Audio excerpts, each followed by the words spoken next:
إن الحمد لله نحمده ونستعينه ونستغفره ونعوذ بالله من شرور أنفسنا ومن سيئات أعمالنا. من يهده الله فلا مضل له ومن يضلل فلا هادي له. وأشهد أن لا إله إلا الله وحده لا شريك له وأشهد أن محمدا عبده ورسوله. يا أيها الذين آمنوا اتقوا الله حق تقاته ولا تموتن إلا وأنتم مسلمون. يا أيها الناس اتقوا الذي خلقكم من نفس واحدة وخلق منها زوجها وبث منهما رجالا كثيرا ونساء. واتقوا الله الذي تساءلون به والأرحام إن الله كان عليكم رقيبا. يا أيها الذين آمنوا اتقوا الله وقولوا قولا سديدا يصلح لكم أعمالكم ويغفر لكم ذنوبكم ومن يطع الله ورسوله فقد فاز فوزا عظيما. أما بعد فإن خير الحديث كتاب الله وخير الهدي هدي محمد صلى الله عليه وسلم وشر الأمور محدثاتها وكل محدثة بدعة وكل بدعة ضلالة وكل ضلالة في النار. أعوذ بالله من الشيطان الرجيم. بسم الله الرحمن الرحيم. إنا أعطيناك الكوثر فصل لربك وانحر إن شانئك هو الأبتر. پدر بولا کہ بیٹا آج میں نے خواب دیکھا ہے، کتاب زندگی کا ایک نرالا باب دیکھا ہے. یہ دیکھا ہے کہ میں خود آپ تجھ کو ذبح کرتا ہوں، خدا کے نام سے تیرے لہو میں ہاتھ بھرتا ہوں.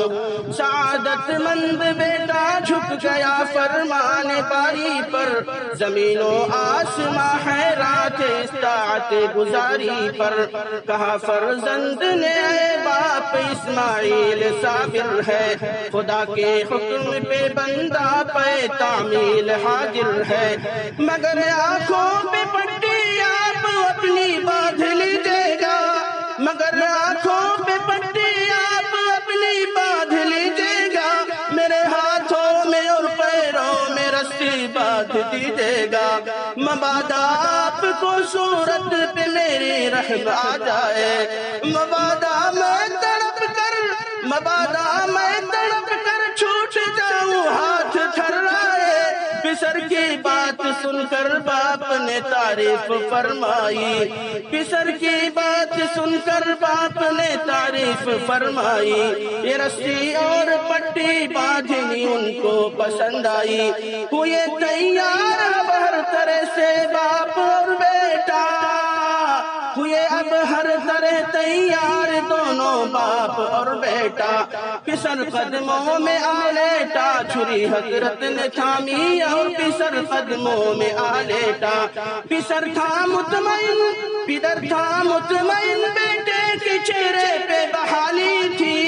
چھری حلقوں میں اسماعیل پہ چلنے ہی والی تھی. مشیت کا مگر دریائے رحمت جوش پہ آیا کہ اسماعیل کا ایک رونگٹا کٹنے نہیں پایا. ہوئے جبریل نازل اور تھما ہاتھ حضرت کا، کہا بس انتہا مقصود تھا ایثار و جرأت کا. اللہ رب العالمین خلاق دو عالم مالک کون و مکان، تیرے ہی تعریف و توصیف ہے. درود و سلام ہوں جناب محمد رسول اللہ صلی اللہ علیہ وسلم کے ساتھ، تیرے مبعوث کردہ تمام انبیاء و رسول پیغمبروں کے اوپر، بالخصوص آخری نبی جناب محمد عربی صلی اللہ علیہ وسلم کے اوپر. اللہم صلی وسلم وبارک علی نبیک محمد. خواتین، ماؤں، بہنوں اور بیٹیوں، اس مبارک سی گھڑی میں اور مختصر سے وقت میں صرف ایک تنبیہ میں آپ کو کرنا چاہتا ہوں. شاید وہی تنبیہ اگر آپ کے حق میں کارگر ثابت ہو جائے، ہمارے حق میں بھی کارگر ثابت ہو سکتی ہے. اور مولا عز و جل سے یہی دعا ہے، الہ العالمین ہمیں حضرت ابراہیم علیہ السلام کی، ہمیں ہمارے سیدنا جناب محمد عربی صلی اللہ علیہ وسلم کی سنتوں کو زندہ کرنے کی توفیق عطا فرمائے. ابراہیم علیہ السلام کا پورا خانوادہ عبارت ہے صبر و تحمل سے۔ ابراہیم علیہ السلام کا پورا خاندان عبارت ہے اللہ رب العالمین کی طرف رو رو کر کے گڑ گڑانے سے، عاجزی کرنے سے، دعائیں کرنے سے۔ ابراہیم علیہ السلام کا پورا خاندان عبارت ہے اس بات سے کہ مصیبت کی تمام تر گھڑیوں میں، زندگی کے تمام تر دشوار مراحل میں صرف اور صرف بھروسہ اللہ کی ذات کے اوپر کیا جاتا ہے۔ چونکہ ہمارا یہ خطاب آج خواتین ملت اسلامیہ سے ہے، میں مخاطب ہوں اپنی ماؤں، بہنوں، بیٹیوں سے۔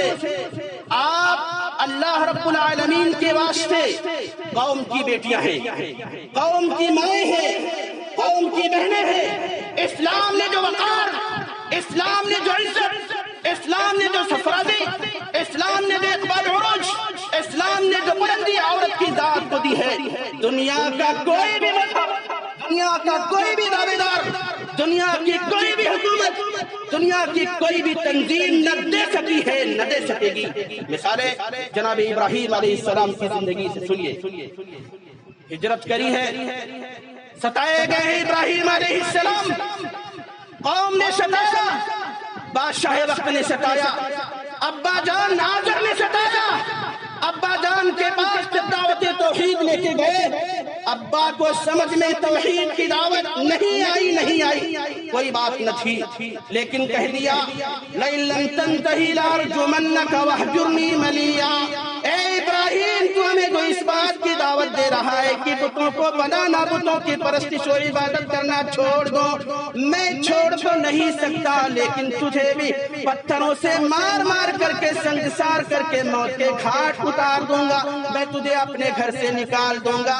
ابراہیم علیہ السلام نے کہا ابا جان مجھے گھر سے نکال دو، لیکن میں اپنے پروردگار سے آپ کے حق میں مغفرت اور بخشش کی دعا کرتا رہوں۔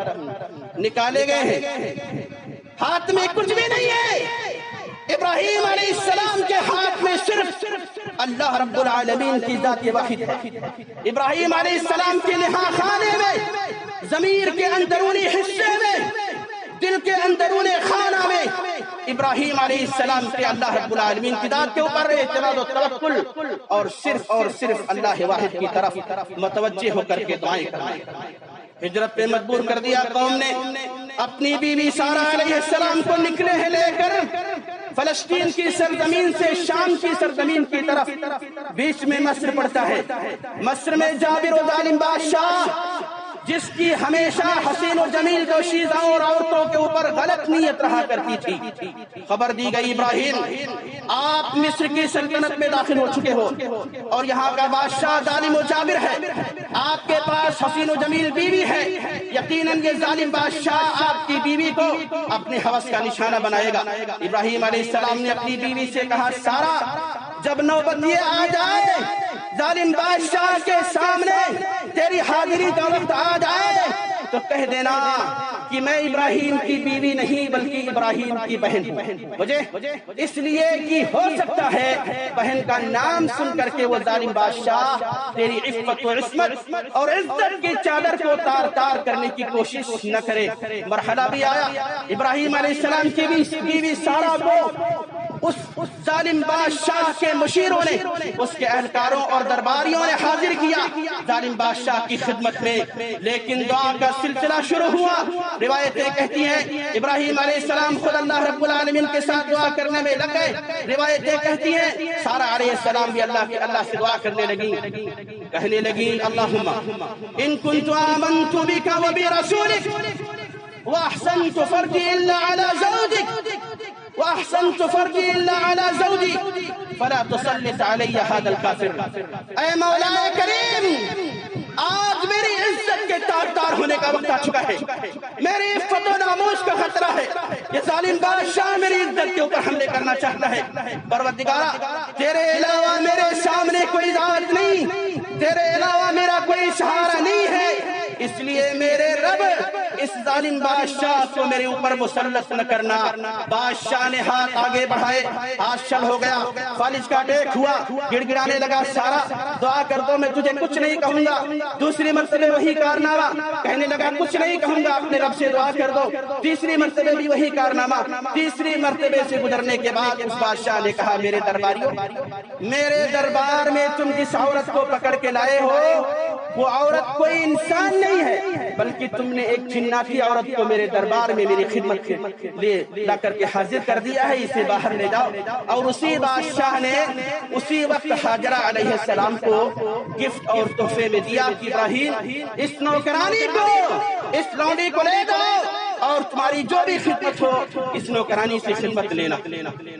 مثال سارہ علیہ السلام اللہ رب العالمین کی ذات کے اوپر بھروسہ کرتی ہے، اللہ کی ذات کی طرف متوجہ ہو کے دعا کرتی ہے، عزت و ناموس کی حفاظت کرنے والا کوئی نہیں ہے، صرف اور صرف میرا رب تو ہے۔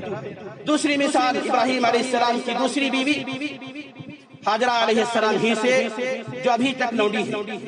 حاجرہ علیہ السلام اور سارہ علیہ السلام دونوں ساتھ میں رہنے لگی، لیکن سوکنی کا معاملہ آیا، ایک بیوی دوسری بیوی کو ناپسند کرنے لگی، ابراہیم علیہ السلام اپنی زندگی سے تنگ ہو گئے۔ اللہ نے حکم دیا کہ اپنی بیوی کو اور اس کے ساتھ دودھ پیتے ہوئے بچے کو یعنی اسماعیل کو کسی ایسی جگہ چھوڑ کے چلے آؤ جہاں پر نہ کوئی رہتا ہو، جہاں پر نہ کوئی بستا ہو، جہاں پر کھانے پانی کا انتظام نہ ہو۔ اور اپنے ساتھ ایک مشکیدہ ابراہیم علیہ السلام نے اٹھایا، پانی تھا اس میں اور ایک ٹوکری لی جس میں چند روٹیاں تھی، لے گئے اس لکھوں تک صحرا اور میدان میں، جو میدان آج مسجد الحرام کی دیوار میں، مروہ پہاڑی کے دامن میں جانا جاتا ہے، مسجد حرام اور اس کے اطراف و اکناف کے نام سے۔ اس وقت ابراہیم علیہ السلام اپنی بیوی حاجرہ علیہ السلام کو لے کے نکلے، ہاتھ میں مشکیزہ ہے اور روٹی کی ٹوکری ہے۔ ابراہیم علیہ السلام لے گئے اسماعیل اور ان کی امی حاجرہ کو، مروہ پہاڑی کے دامن میں چھوڑا، مسجد الحرام خانہ کعبہ کے پہلو میں چھوڑ دیا، چھوڑ کر کے واپس آنے لگے۔ بیوی پوچھتی ہے ابراہیم یہ تو بتا کے جاؤ میرے شوہر محترم، ہمیں کس کے حوالے کر کے جا رہے ہو؟ ابراہیم آگے بڑھتے جا رہے، مڑ کر نہ دیکھا، دوسری مرتبہ سوال کیا، ابراہیم آگے بڑھے مڑ کے نہ دیکھا، تیسری مرتبہ بھی سوال کیا، اِلَى مَن تَتْرُكُنَا یا ابراہیم، وہ ابراہیم ہمیں کس کے حوالے چھوڑ کے جا رہے ہو؟ ابراہیم نے کوئی جواب نہیں دیا۔ چوتھی مرتبہ بیوی خود کہتی ہے اللہ امرک بہذا، او ابراہیم کیا اللہ نے آپ کو ایسا کرنے کا حکم دیا ہے؟ ابراہیم علیہ السلام اب مڑ کر کے بیوی کی طرف دیکھتے ہیں، کہتے ہیں اللہ امرنی بہذا، اللہ نے مجھے اس بات کا حکم دیا ہے کہ میں تم دونوں کو اس جگہ پہ چھوڑ کر کے جاؤں جہاں کوئی نہ بستا ہو، جہاں کوئی نہ رہتا ہو، کھانے کا انتظام نہ ہو، پانی کا انتظام نہ ہو، حتیٰ کہ جانوروں اور چرندوں پرندوں کا گزر بھی نہ ہوتا ہو۔ بیوی کہتی ہے اگر اللہ نے ہمیں اس بات کا حکم دیا ہے، ابراہیم آپ کو ایسا کرنے کا حکم دیا ہے تو اللہ ہمیں ضائع نہیں کرے گا۔ صبر سے کام لیا، صبر کا نتیجہ کیا ہوا؟ ابراہیم علیہ السلام کی بیوی حضرت حاجرہ علیہ السلام کا بچہ جب پیاسا ہوا، بھوکا ہوا، بھوک لگی، حاجرہ علیہ السلام کو پیاس لگی، اسماعیل علیہ السلام کو کوئی بندوبست کوئی انتظام نہیں ہے، ادھر ادھر دوڑنے لگی پانی کے چکر میں، صفا سے دوڑنا شروع کیا، مروہ تک گئی، مروہ سے صفا، اس طرح سے 7 چکر لگائے۔ اللہ تعالیٰ نے جبریل امین کو بادلوں اور فضاؤں میں بھیجا، آواز لگائی جبریل امین نے، عورت خاتون میں تیری مدد کرنے کے لیے آیا ہوں۔ کہا کیسی مدد؟ کہا یہ مدد کہ تیرے لیے اللہ رب العالمین کی طرف سے سہارا بننے کے لیے آیا ہوں۔ دیکھا کہا مدد کرو، جبریل علیہ السلام نے اپنا پر مارا، اسماعیل علیہ السلام نے ایڑیاں رگڑنی شروع کری، اسماعیل علیہ السلام کی ایڑیوں سے پانی کا وہ چشمہ نکلا جسے دنیا زمزم کے کنویں کے نام سے جانتی ہے۔ صبر کیا اسماعیل علیہ السلام کی امی نے، ہماری امی نے صبر کیا، نتیجہ یہ ہوا۔ اور آج یہ قربانی جسے ہم دینے جا رہے ہیں، آپ نے سنا یہ قربانی اسماعیل اور ابراہیم علیہ السلام کی یادگار ہے۔ اللہ نے حکم دیا کہ ابراہیم اپنے بیٹے کو جو آپ کی نظر میں سب سے زیادہ چہیتا، محبوب اور لاڈلا ہے، اسے راہ خدا میں قربان کر دیجئے۔ ابراہیم علیہ السلام قربان کرنے کے لیے گئے، ساری تیاریاں ہوئی، چھری کو حلقوم اور گردن پہ رکھا، رگڑنا شروع کیا، آسمان اور زمین ساکت تھے، دنیا نے اس سے پہلے ایسا منظر نہیں دیکھا تھا۔ ایک سگا باپ اپنی سگی اولاد، ایک والد اپنے بیٹے کو راہ خدا میں قربان کر رہا ہو، اس کے گردن پہ چھری چلا کر کے ذبح کر رہا ہو، لیکن اللہ کا حکم تھا۔ اسماعیل سے مشورہ کیا، بیٹے نے کہا ابا جان اللہ نے آپ کو جو کرنے کا حکم دیا ہے اس سے کر گزریے، کہیں وہ قربانی ہے جسے آج پوری ملت اسلامیہ منا رہی ہے، آپ بھی منا رہے ہو۔ ہم بھی منا رہے ہیں. اللہ رب العالمین سے قبولیت کی دعائیں مانگیے. اللہ تعالی ہماری تمام چھوٹی بڑی نیکیوں کو قبول فرمائے, ہماری ہر بشری لغزش اور خطاؤں کو معاف فرمائے. اللہ رب العالمین ہمیں سننے سے زیادہ نیک عمل کرنے کی توفیق عطا فرمائے.